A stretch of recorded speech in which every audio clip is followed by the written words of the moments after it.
তাহলে আপনার টাকা অথবা আপনাকে যে জেল দেওয়া আছে তাহলে আপনি সেখান থেকে সিচুয়েশন বাদ দিলাম স্বীকার করলে ম্যাজিস্ট্রেট মহোদয়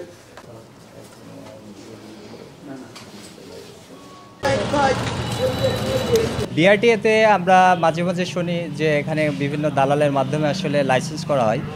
তো সুনির্দিষ্ট অভিযোগের ভিত্তিতে এখানে দুদক এবং জেলা প্রশাসন কর্তৃক যৌথভাবে টাস্ক ফোর্সের মাধ্যমে অভিযান পরিচালিত করা হয়। এর ফলে আমরা দুজন দালালকে পেয়েছি, তাদের কাছে কিছু ডকুমেন্ট ছিল।